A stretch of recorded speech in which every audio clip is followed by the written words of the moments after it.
You better sit with the face to the...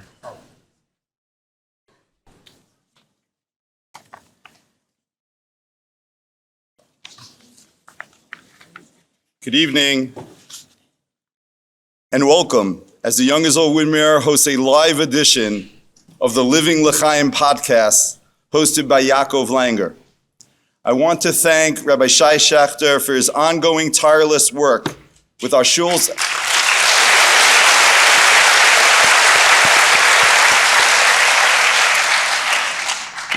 efforts on behalf of our brothers and sisters in Eretz Yisrael. Yaakov Langer is the founder of Living L'Chaim, a network of podcasts and shows that helps Jews and the world live a happier life. Over 1.5 million YouTube subscribers, the largest Jewish YouTube channel, and 935 million views on YouTube. Living L'Chaim has become a powerful voice in the Jewish world, sharing real stories, honest conversations, and meaningful inspiration, all with a deep commitment to growth, connection, and living life to its fullest through the lens of Torah and values. Tonight's live episode promises to be a thought-provoking, emotional, and uplifting, and we're privileged to experience it together as a Kehillah. I don't know if this is, Yaakov, your first live podcast. In this shul, yes, it's my first. So in this shul, we are honored to host that podcast. We welcome you, Yaakov, and we hope that your years as being involved as a true Torah influencer will just continue. In Parshas Ba'aloscha, so there's a question that's often asked. Why does the Parsha begin with the lighting of the menorah? The placement seems to be out of context, following the inauguration of the Mishkan and preceding the nation's journey in the desert. But there perhaps is a deeper message. And that message is because within the Parsha we learn about the pasuk when you go to war and there's an enemy against you who oppresses you and we sound the trumpets. There's a realization that the desert journey is filled with trial and challenge and obstacles. And that perhaps is what the menorah represents. It represents that what sustains us in dark times is hope, faith, and resilience. That even when the journey ahead is filled with hardship, we keep that light burning, not just in the Mishkan, but in our hearts, our homes, and our nation. And I think it's that light of the menorah that has inspired Klal Yisrael, not only during its desert experience, but throughout the totality of our galut, our suffering and our struggle, and it illuminates the path to get through those very hard and dark times in Klal Yisrael. Tonight we are honored to welcome Eli Sharabi, a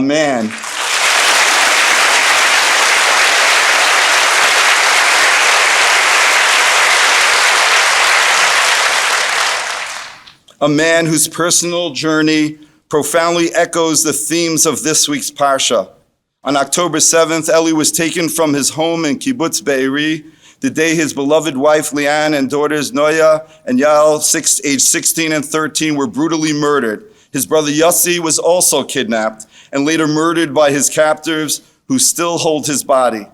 Eli was held hostage in Gaza, where he endured unimaginable torture and starvation. His pain became the pain of our entire nation, and yet tonight he stands before us, not only as a survivor, but as a living testament to the unbreakable strength of the Jewish spirit, a true symbol of courage, resilience, and unwavering faith. It is a true honor for our shul to embrace a man who has endured this level of pain and yet continues to give so much to others with strength and with dignity. We also welcome Ellie's brother, Sharon. And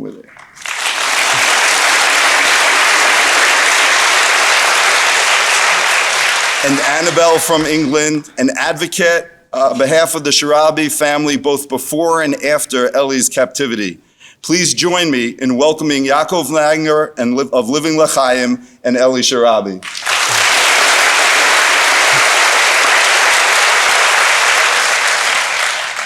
Thank you so much, Rabbi Axelrod, for that beautiful intro. I just want to make sure, Sterling, we're good and camera-wise and mic-wise for Ellie. Before we start, I just need to give a very big thank you to the Young Israel Woodmere, to Rabbi Axelrod and Rabbi Schachter. I could be wrong with the stat. I think this is the biggest Young Israel in the world, which is what to clap for. But I don't think that is the biggest claim to fame. I think we've all seen, at least me, since October 7th, the amount of love and care that each of them have for the hostages and the families and any people in Israel that need help. And honestly, anyone in Klal Yisrael. So, when people ask me like, who's a good guest? I always say like, okay, whoever Rabbi Axelrod, Rabbi Schachter is like talking to or helping, like they're probably a good guest. So thank you very much to Young Israel Woodmere. I'd also like to thank the Living L'Chaim team. Too many names to say because I'm going to forget some, but this isn't done with just me. There's a lot of people behind us. There's also a lot of people who helped orchestrate this besides Young Israel Woodmere and besides Living L'Chaim, like Miriam Schreiber, who's in Chicago tonight. She couldn't make it. And charity.com, they're a very, very big help. And your sister-in-law, Hadass, has been really, really wonderful, and Annabelle, and there's so many names. So thank you to all of them. And also, of course, thank you to Hashem for making everything. Okay. See, it's weird because like whenever I typically do a podcast, there's like no one actually there. So like, oh wait, there's actually people listening and watching. This is cool. Maybe we'll do this more often. Okay, so I got to meet Ellie before, and first off, I just want to tell everyone that he just came out with a book, and it's in Hebrew. They're working on an English edition, but we're going to share a link in the show notes for anyone to pick it up and read it. And I didn't get a chance to read it yet, but I'm sure this will be a taste of what's to come in this book. Ellie, how you doing? Good. Good evening, everybody. I'm amazed about the amount of people here. Thank you very much for coming.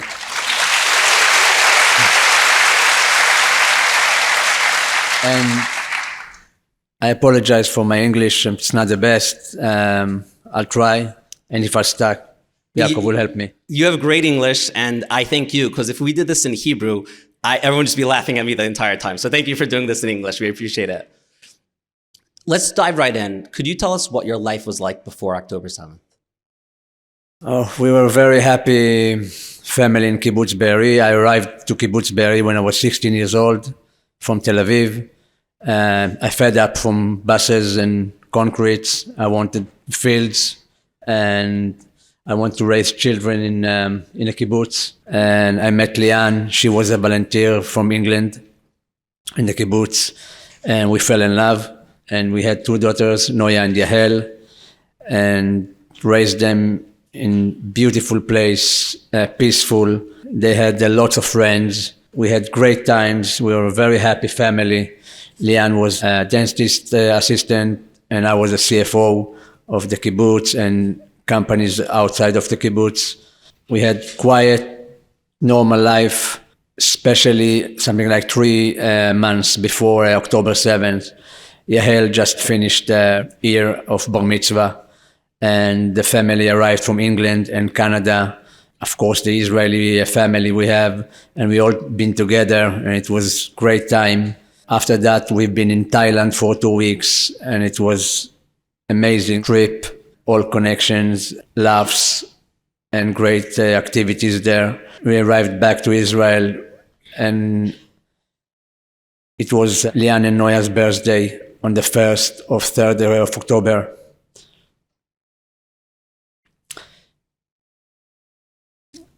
A lot of friends at home, and we had a great time, and it was too good to be true, and it was like heaven for us until it's become hell on October 7th. Could you take us through what happened with you on October 7th?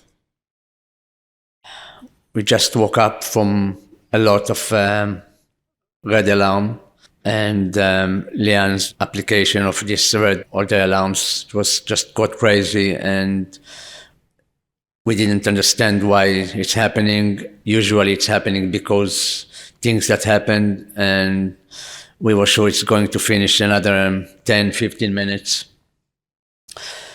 But after something like 15, 20 minutes, we got a message from the Tzevet Tzachi, from this team that protect the kibbutz, and says it's a suspicious of terrorist in the kibbutz. Even then, I told Lian that it probably finished in half an hour, and probably it's nothing. An hour, 2 hours later, all the WhatsApp groups from the kibbutz, the kids, and start to write, somebody shot mom, somebody shot dad, our house setting fire, and it wasn't easy at all. And we start to understand they arrived to our neighbor, and me and Lian, in that time, we made a decision that we're not going to fight with them. Of course, we didn't have any weapon, but we said we're not going to fight with them just to protect the girls. We presume that I'm going to be kidnapped, but they will be all right because the British passport will protect them.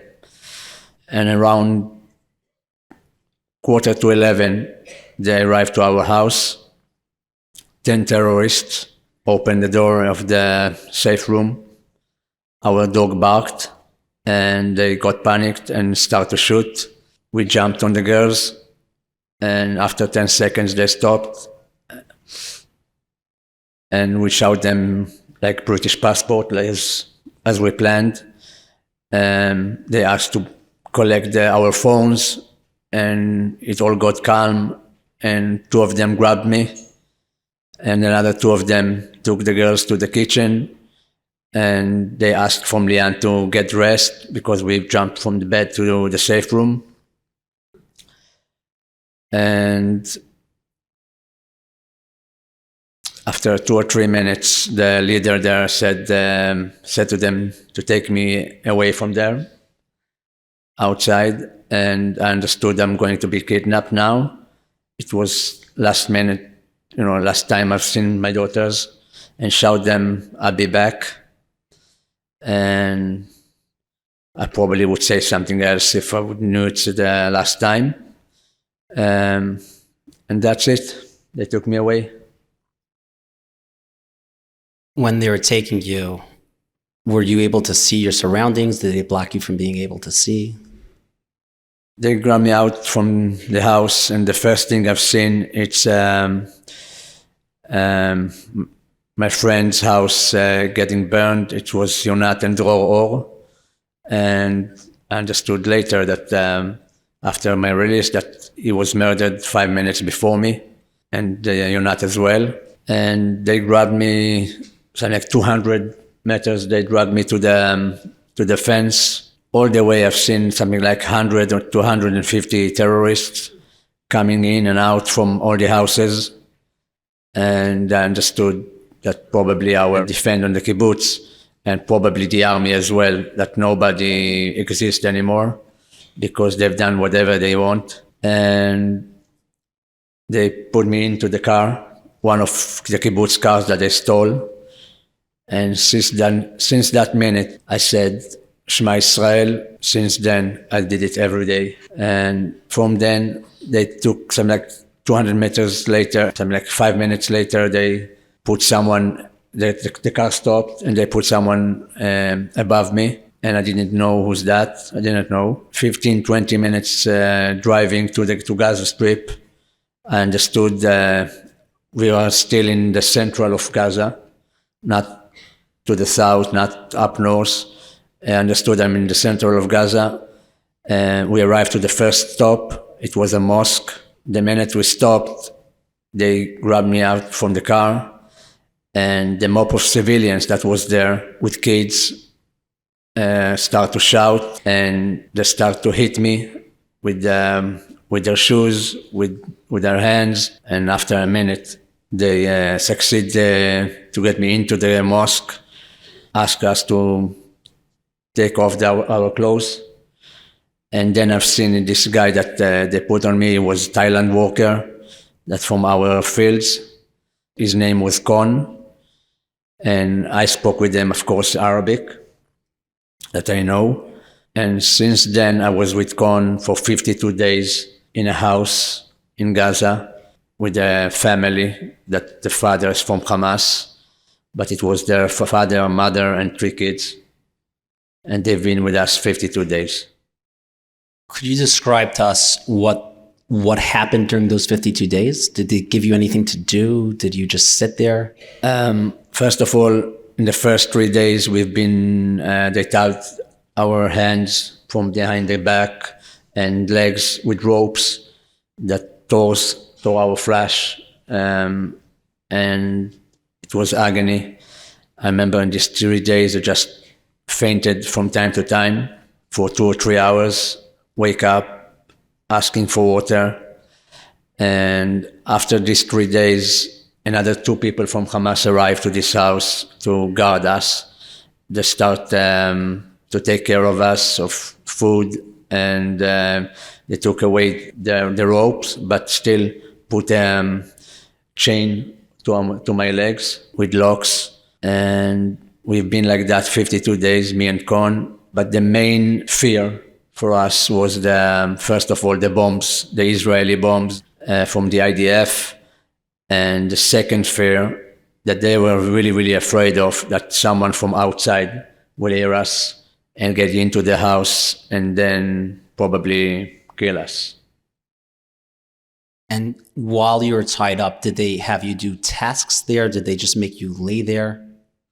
We just play. Con didn't understand why they're not letting go, and I start to draw him the war. I asked from them paper and pen, and I start to draw him a map of Israel and Gaza and the missiles, and start to explain to him what's really happening. But we just, sitting there, just thinking about the families, a little bit of talking with the hands, me and Con, talking with them, Arabic, start to understand what's happening outside, what happened in Israel on October 7, really. They gave us a lot of information, but not correct information. And that's it, just waiting for our release. And what happened after those 52 days? After 49 days, they said to us it's an agreement for the women and children. And I was very happy about that. And I was sure my turn will come soon. But in the 51st day, Almog Sarusi arrived to our house for 24 hours, because a day later we both been moved to the tunnels. They asked for us to start to walk with them. We walked in the middle of Gaza with hats. That was really, really scary walk for 20 minutes. People around, if they noticed that we're not local, they would probably kill us. And after these 20 minutes, we arrived to a mosque. From there to like a secret door, and the door was open in the ground. And they start to say to us to go down, to climb down. And in the beginning, we refused because it looked like the perfect grave. And we didn't want to die like that. And they aimed that they're going to shoot us if we not climb down. And that was another time I chose life for death, because I promised my daughters I'll be back. So I had no choice. Go down the tunnels. It's very dark. It's hard to breathe. What else is the experience like?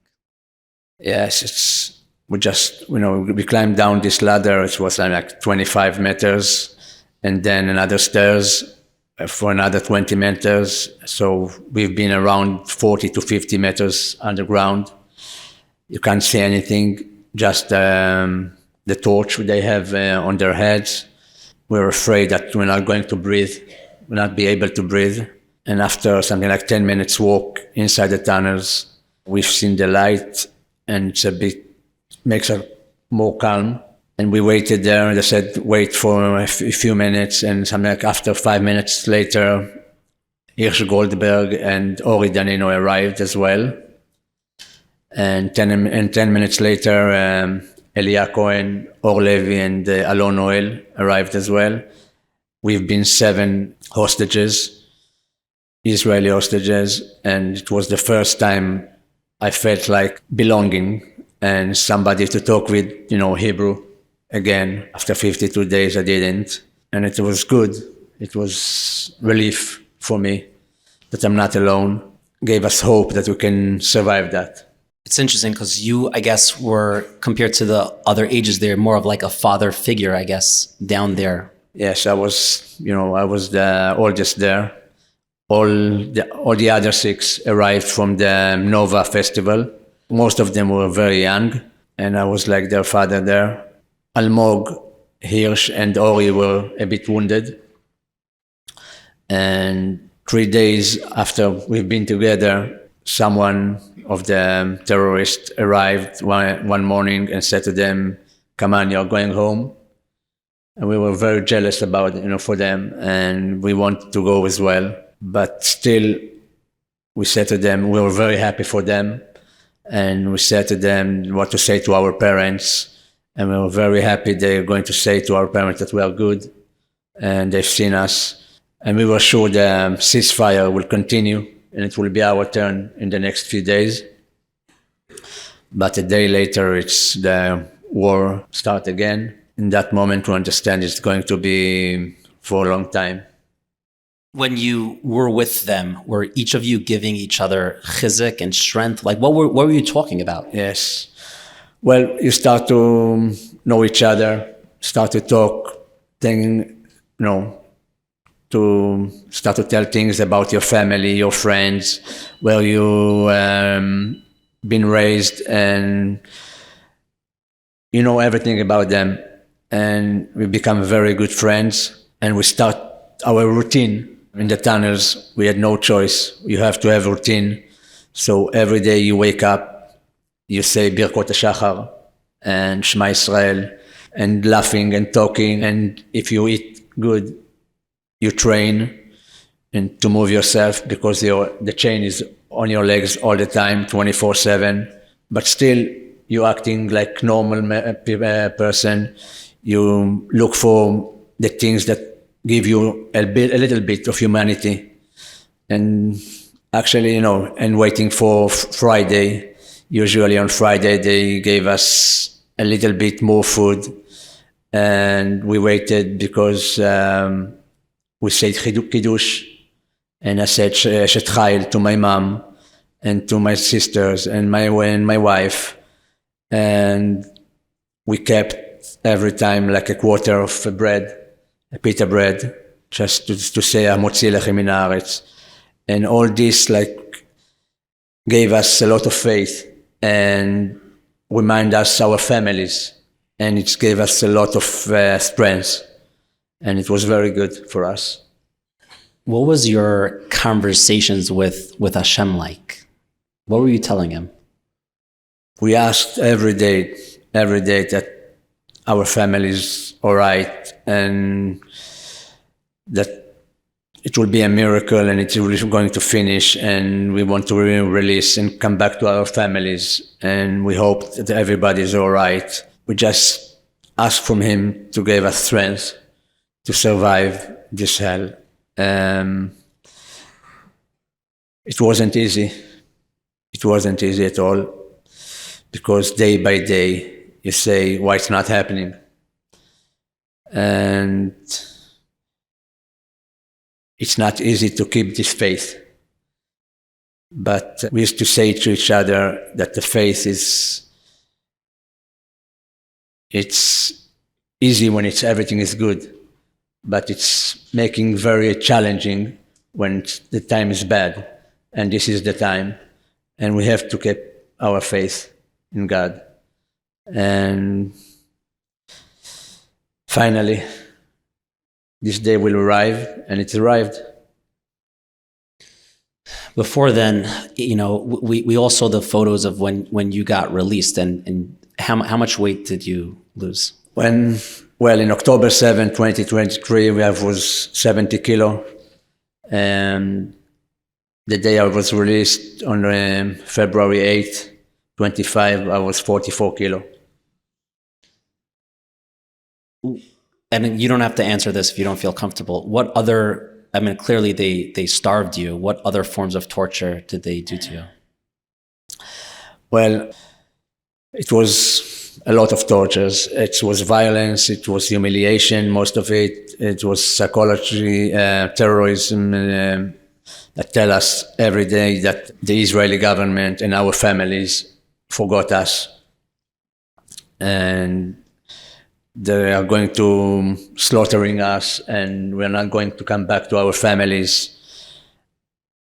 It was one day that one of the captors got a phone call that his house was bombed and some of his family been injured, and he was furious and he threw the phone to the ground and start to run towards us. And I was the first one in the room that he met, and he started to hit me. I couldn't move because my legs chained, and he started to hit me in my body, start to kick my ribs.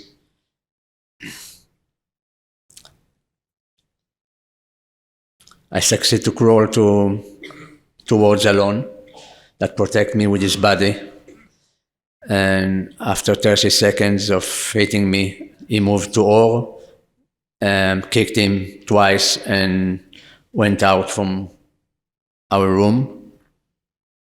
I probably broke a few ribs because I couldn't breathe for something like a month. I couldn't stand on my own from the mattress, and it was a really difficult time. It was really humiliating, of course. In July of 2024, they arrived to us one day and they said, from now on, you're going to eat 1 meal a day. Until then, we ate twice, once in the morning, once in the evening. And they said, our prisoners are suffering in Israel, so from now on, you're going to suffer. Most of it was a bowl of pasta a day. So think about like Yom Kippur, you eat a lot of food, fasting for 24 hours, and then eat again. So we fast every day just from bowl of pasta for 180 days, 6 months like that. And if they had a pita bread, they gave us, each one of us, 1.5 pita. And that was good because we could keep a half pita for the evening and like pass the night without crying. 3 weeks after they started to do that, we tried to change it, and we said we need to do something to change our situation because we start to feel that we are getting weak. I took a razor, cut my eyebrow just for the blood, and asked to go to the bathroom and pretend that I faint. They got scared because I'm the oldest there, and they got worried about me. And we understood they need us alive. If they want their prisoners, they need us alive. And they will do everything for keeping us alive. It helped for 1 week. They gave us another half a pita each one. And that was very, very good for us. We felt much better, but it held just a week. And after that, they gave us 1.5 pita again, every day, 24 hours. Sometimes we fast more than 30 hours until the food arrived. Did you ever think about giving up? No way. I said to them all the time, to the kids, to my kids, you can cry, you can break, you never lose your faith, because the minute for the next agreement will arrive, and we need to be alive for this moment. And we don't have the privilege to giving up because our family waiting for us, and we are sure they're fighting for us. We have to do it for them. I've interviewed other hostages before, and everyone has a very different experience. Sometimes they've had some form of access to like a TV down there or maybe a newspaper. Did you have any outside source of what was going on? We didn't have anything, not watching television, not listening to the radio, not newspapers for sure. All the information we had is because we listened to them. They spoke with each other, sometimes to us. Just from this, we built this picture what's happening outside. And when Israel talking now in Qatar or in Egypt, dealing with Hamas there, and every time it was warming in these conversations, we could feel on them, their mood changed. They really, really waited for this ceasefire because they were very sad and frustrating from the situation that they believed after October 7, it will be a war for a month or two and it's going to finish. Almost every day they cried. We heard them crying in the night. Why it's not stopped, that they want to see their families, and their situation was critical, and they understand that. We've heard so much about the Hamas terrorists, but you've had that first-person encounter with them, and I'm sure different people are different people. How would you describe them? Are they intelligent? Are they evil as we see? Are they following order? Who are they? We divided them for two groups. Usually it's for young and old. The young were they're all very ignorant. They don't know much about Israelis or Jews. Their brainwash was, they all was brainwashed, really. They all say the same sentences. They've been educated to hate us. That's what, when we speak with them, you understand that. The young was very cruel. They humiliated us. And the old one was much better to be with. And we usually ask for more food from the old one. And if we got anything, it was from them, from the older. Could you take us through the day that you found out that you're gonna be released? Yes. We start to understand that something happening because we heard them in a good mood. We understood that Trump was elected. The change is going to be on January 25, and we understood the agreement is happening.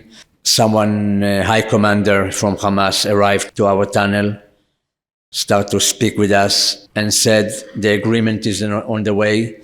And he saw the chains on our legs, and he ordered them to take it off, and he ordered them to make us more food because he saw how much we are thin and not healthy. It was something like 10 days before our release. He arrived on February 1st. It was Saturday, with a laptop. And that day he said to me and Or that we are going to be released in February 8th, and to Eli Cohen that is going to be released on March 1st. To Alon, he said, you are going to release on March 8th, but it's the second leg. And it's not any agreement about the second leg yet. And Alon was hysterical about that. He was really afraid from the moment he will stay on his own. And the moment you've waited for 491 days, and imagine that 100 times, that is going to be the most happy moment for you, become a very complicated moment because Alon and his situation. This commander asked me to come to identify myself. He showed me 33 pictures on his laptop. And of course, I identify myself, and after 2 seconds, and identify Ohad Ben-Ami and Tal Shoam, that are from Be'eri as well. And I saw the girls, the soldiers, and I saw the old men in this, and he said 25 are alive and 8 dead from these 33. And for a second, I've seen a baby, ginger baby, and I asked him what this baby is doing here, because we were sure that in the first ceasefire, all the mothers and kids been released. And his answer was, this baby was born in captivity. He didn't really answer why the other kid is there and their mom. And of course it was Shiri and Ariel and Kfir. And we presume they are dead, because no way they are in life and still there. 3 days later, they said to us, we are moving, me and Or. We are going to other place to get prepared to our release. There we met Ohad Ben-Ami. It was a very good meeting for me and him, because we used to work together for 10 years. We know each other very well. And Ohad used to watch television once a week when he was the place he was, and he knew a lot of things. And he told us about all the Hamas leaders been killed, and Nasrallah has been killed, and Statu gave us a lot of information, and gave us this information about Hirsch, Ori and Almog that been murdered in other tunnel. We were in shock, me and Or, because we were sure they are home. And it was not easy at all. And 2 days before the release, February 6th, the Hamas leader in this tunnel showed me a picture of Yossi, my brother. And he said to me happily that he was kidnapped as well, and he was murdered. I didn't really believe him, because I don't believe any word of them they're saying to us. And after he gone, Ohad took me to the side and said to me that Yossi is dead. He saw the film of him and Itai Svirsky that been murdered as well. And Noah Gamani was with them, and she was released. That was a very difficult moment for me, difficult 2 days until I release, to know my brother is not alive anymore. But still, I just waited for the moment I'll see Lian and Noya and Yahel and my mom and my sisters. So I'll hold on to that. The actual day of release, could you describe what occurred? They woke us up Saturday, February 8th. They woke us up at 5 o'clock in the morning. And they said, come on, we move. 15 minutes later, we've been in the open of the tunnel. We want to move to the car and from there to this ceremony. But we couldn't, because the Israeli airplane was above us for 2 hours. And 2 hours we waited there and still hide. And every minute of this moment just looked like forever for us. But 7 o'clock in the morning, they put us in the cars, took us to the ceremony area. We've done some 3 hours of rehearsals of questions and answers they made ahead. And we practice what they asked us and what they want us to answer in this ceremony. And one of the questions there was, what do you want to say to your wife and your daughters that waiting for you in Israel? That show how much they're cruel, because of course they know they've been murdered. And after the ceremony, this humiliating ceremony finished, they moved us to the Red Cross. We got into the car, Ohad first, me second, and Or behind me. And the minute that the car was closed, I started to cry, It was maybe the third or fourth time in all these 16 months I'm crying. All the times before it was belonged to the... I cried because they told me my daughters and my wife, they saw them on television and they're fighting for me. And it was very emotional noticed from them.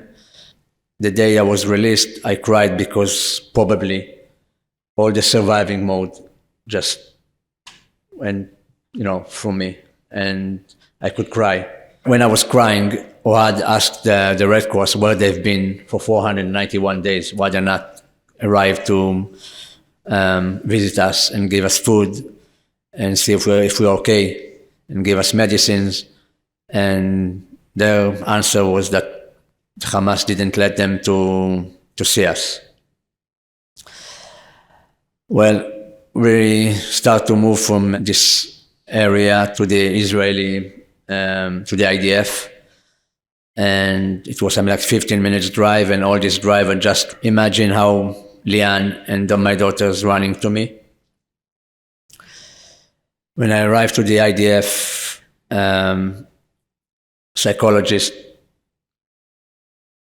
coming to me and said to me, your mom and your sister is waiting for you. And I said to her, I want to see Lian and the girls first. And she said, your mother and your sister will tell you. And of course, you don't need to say anything anymore. I understood that they've been murdered. I was crying for 5 minutes. And then I said to her, okay, I want to see my mom and my sister, because I knew that I need to choose now, that if I let the grief bury me, or I can find a way to continue. I always choose to continue and see the next step. I wanted to see my family because I want to hug them, and that they give me the strength and be there for me. And that was very important for me. That's it.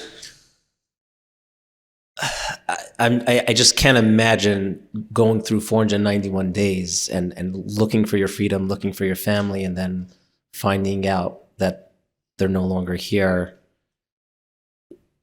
You explained it, but like, how do you actually move on and continue? I didn't choose to be kidnapped, and I didn't choose for what's happening to us on October 7th. But I'll always choose how to react and what to hold on and how to stay human being when the conditions is extreme and you don't have any food. And for me, all life is choosing. And I choose life. I choose to see the light. I cannot make anything that bring back Lian's and bring my daughters back to me. I cannot do anything. But but I'm alive, and I really, really love life. I don't want to live in a sadness. I can't see anything good to be sad, or I don't get any strength from this darkness and the grief and the loss of my wife and my daughters and my brother will be always with me, but beside of life, not instead of life. And that's what I see. If you could go back and say goodbye to your wife and your daughters, what would you say? I would say sorry that I couldn't protect them on October 7th. And maybe if I would know this is the result, I would probably fight, and I apologize that I couldn't protect them. And that's what I'm saying to Lian's parents on February 8th, when the day I released. I phoned them and apologized that I couldn't protect their daughter and their granddaughters. And they give me a lot of strength. And they are with me since then. And I'm very lucky. I'm a lucky guy. I'm lucky to be alive. I'm lucky to be free. I'm lucky. I'm lucky to have great family. My mom, my brother, my sisters, my parents-in-law, my brothers-in-law. They are all great for me. I have great friends, and all of them stopped their life and fighting for me. And I don't have the privilege to be all day in bed, crying or sad. After all they've done for me, and what Am Israel have done for all the hostages, it's amazing me. And the Jewish communities. I've been in New York, I've been in London, I've been in Mexico City, and we've seen what all this Jewish community is doing for Am Israel, how they're united with us, and it's moving, and I'm grateful for that. Thank you very much.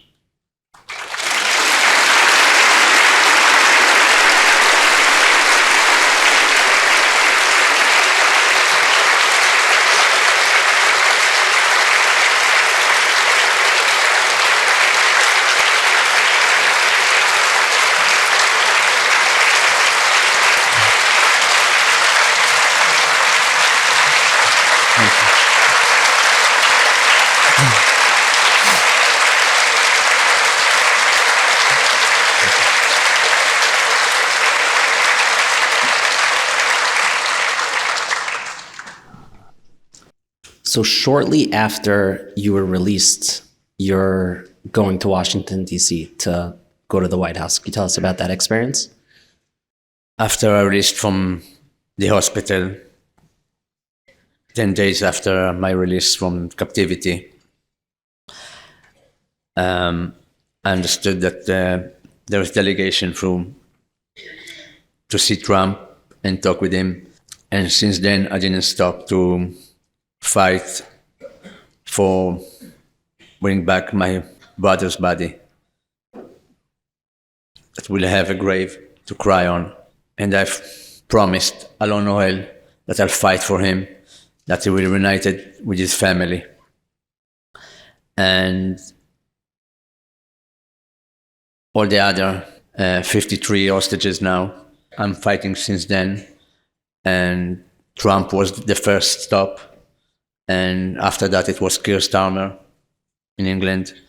And after that, it was in the UN and many things in Israel.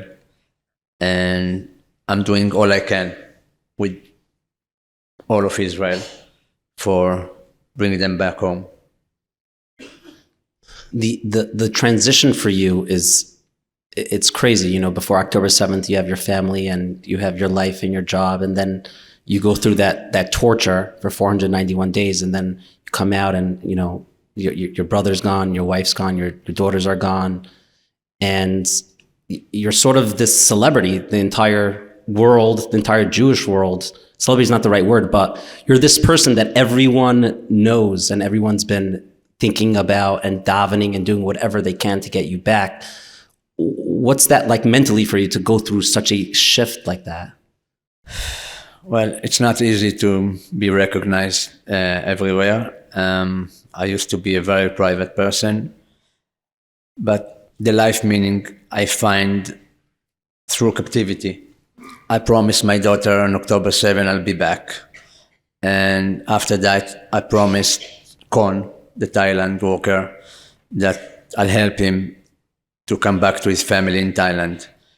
And 2 months later, I met Alon Noel and 50 meters underground. And I said to him, I'll be for him all day in captivity. And the day I left him, I said to him, I'll fight for him to reunite with his family. And I understood my meanings in life. That before that I was to be a CFO. So for me, the meaning is not my academic degrees anymore, and not the achievement in work, and not in numbers. It's just to be for people, to listen, to be there for them. And my mission now is to be there to be their voice of the hostages that's still there. But I don't care about if I'm famous or not. It's nothing for me. I know you're working on a few projects, and I know that you just came out with your book in Hebrew, and you're working on an English book. What's the next step for you? Just to tell my story, and we want that nobody forget the hostages, and until the 55 that remain there, hostages that remain in Gaza Strip, until they're not coming back to Israel, the Israelis and the Jewish people cannot heal from this war and from this trauma. So I'll do everything that nobody forget them. There's, a few evils going on. There's the evil of Hamas and what they're doing, and then there's this evil of the ignorance of the people. A lot of people in the media, a lot of people in America, just around the world, who are just saying that Hamas aren't the bad guys and they don't care about the hostages. Is there anything to tell those kinds of people? It's not easy to explain people that want to hate you, and this anti-Semitism is horrible, and they ignore from the facts, and it's a problem. For me, the most important things was not really meet Keir Starmer or Trump. It was to go to UN, to a place that most of them not really pro-Israeli, and to talk there for 20 minutes and talk about facts, show them pictures, that they will see me, that I'm not picture anymore. I'm a human being that alive and survived this hell, and that was very important for me. If you could speak to yourself 20 years ago and give yourself some form of advice, what would you tell yourself? I would probably, now after I know that, not to live in Barry. Probably to live in London. That was quite true. Pretty good advice. Yeah. For someone who's watching this and they themselves, we all have challenges in life. I don't think anyone in this room or anyone watching could compare to the challenges that you've gone through. But what advice would you give to someone who's trying to work on their emunah and their betachon, their faith and their trust in God? I haven't been, I'm coming from a house that was Kiddush, I'm not religious. But the minute I was kidnapped, until the minute I was released, my faith in God was great, and I felt a lot of miracles there, and I felt hashgacha pratit, and I said to myself that you look for any source that gives you strength and give you the belief that you can survive this hell. And thanks God, Baruch Hashem, Azar li Amon, helped me a lot. Thank you. Before we say the final thank you to you, I just want to tell everyone that we started a campaign for you, and we're gonna have a link for charity.com/Sharabi. We're gonna try to raise as much money as we can so you could, get back on your feet. And I know you have a lot of projects and ideas to be in the memory of Yossi and your wife and your daughters. So, I feel so touched by this, and I know everyone here does, and everyone watching this. So we're gonna have that link there. Ellie, to go through what you went through and to just fall off the face of the earth kind of, I think, would make sense. And the fact that you're here and you're telling over your story to us, to the world, it, personally gives me the most inspiration ever, and we've been, this is so surreal for us because we've been thinking of you and all the hostages for so long, and the fact that you're here and we could talk to you and you could share what happened and how you're going to continue, it really makes us say thank you, Hashem. So another round of applause for Ellie. Thank you so much for doing this.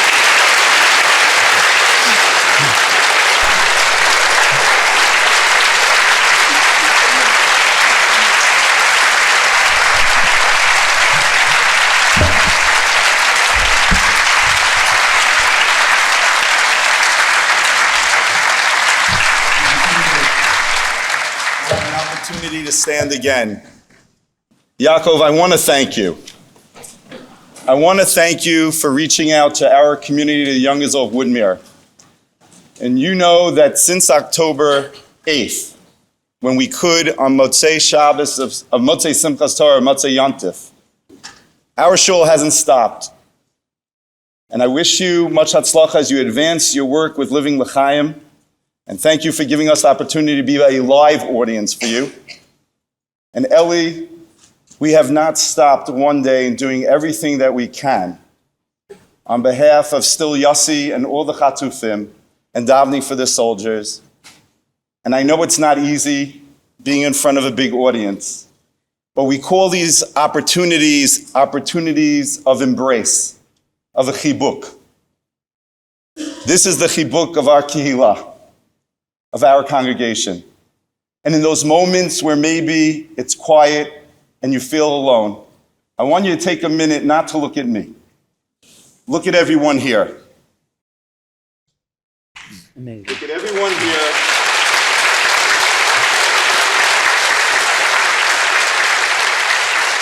And everyone here is with you. Everyone here is davening for you.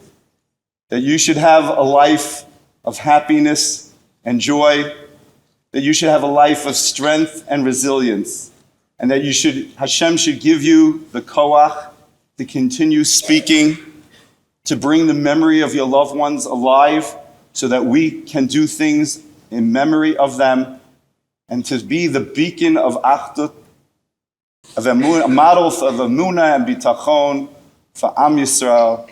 You always have a place here, and we are with you forever.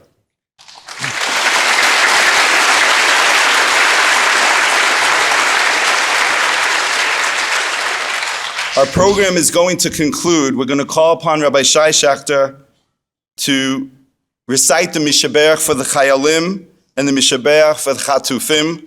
We're going to ask everyone to rise, and then we'll conclude with the singing of Achenu and Am Yisrael Chai.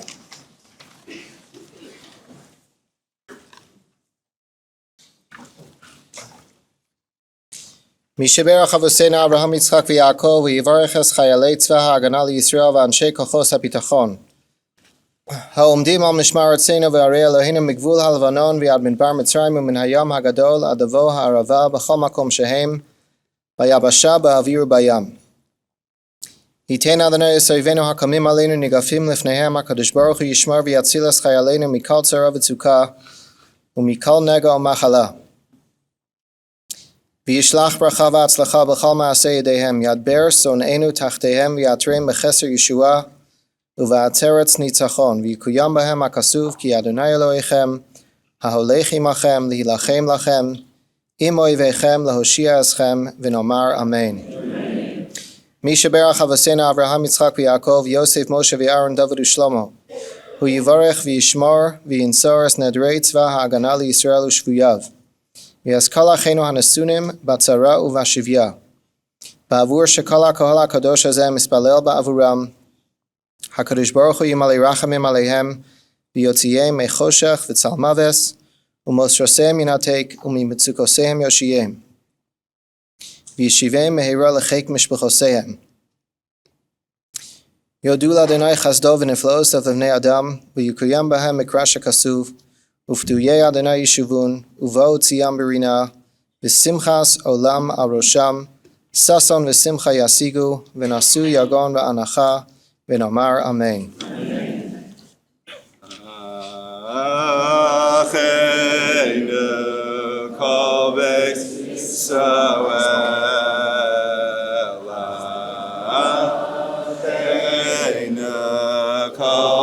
Israel, Anetzunim, Torah, Torah, Yivyam, Dimei Bayam, Dimei Bayabash, Hayachenu, Eis Yisrael, Achenu, Kol Eis Yisrael, Anesunim, Torah, Torah, Vashivya, Om Ben Baya, Ben Baya, Basha, Hamakam, Yirachem, Yirachem, Heyem, Yotzien, Tzara, Leva, Hayom, Yafei, Laliyara, Mishebai, Legeyula, Ashta, Bagala, Bisman, Karev, Hamakam, Yirachem, Yirachem, Heyem, Yotzien, Tzara, Leva, Hayom, Yafei, Laliyara, Mishebai, Legeyula, Ashta, Bagala, Bisman, Karev. I am Yisrael, I'm Yisrael, I'm Yisrael. I am Yisrael, I'm Yisrael, I'm Yisrael. I am Yisrael, I'm Yisrael, I'm Yisrael. I am Yisrael, I'm Yisrael, I'm Yisrael. Yoda binu, Yoda binu, Yoda binu, binu, Yoda binu, Yoda binu, Yoda binu, Yoda binu, binu, Yoda binu. I'm Yisrael, I'm Yisrael, I'm Yisrael. I'm Yisrael, I'm Yisrael, I'm Yisrael. I'm Yisrael, I'm Yisrael, I'm Yisrael. I'm Yisrael, I'm Yisrael, I'm Yisrael. Sharon is just, this is off script, Sharon is going to just share some words.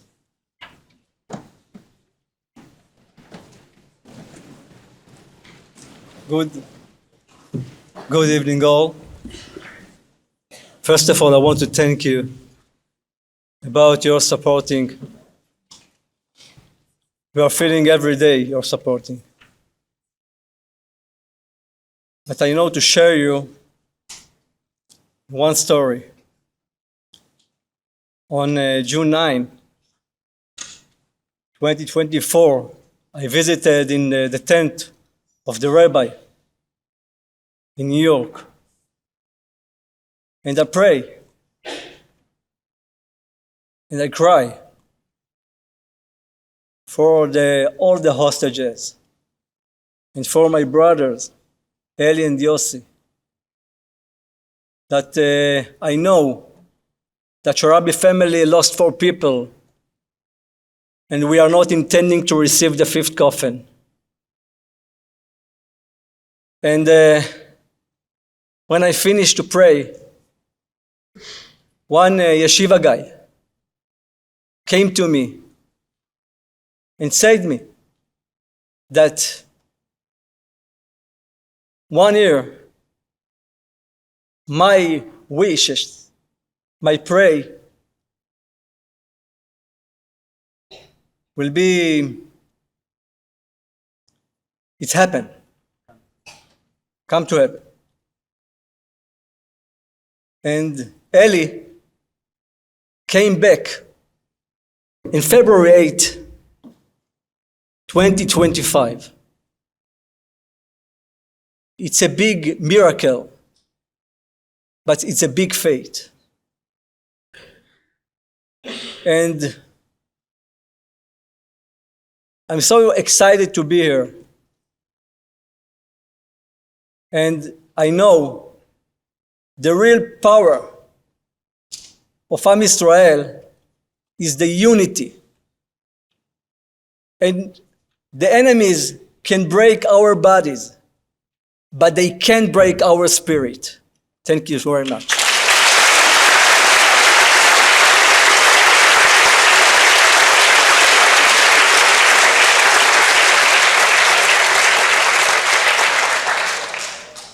We thank you all for coming and for coming out in such a large attendance to give this embrace to Ellie and a welcome to Yaakov. We want to thank our security teams of the CSS and 613, as well as the Nassau County Police Department for securing this event. A Marav will follow. Thank you all. Have a good evening.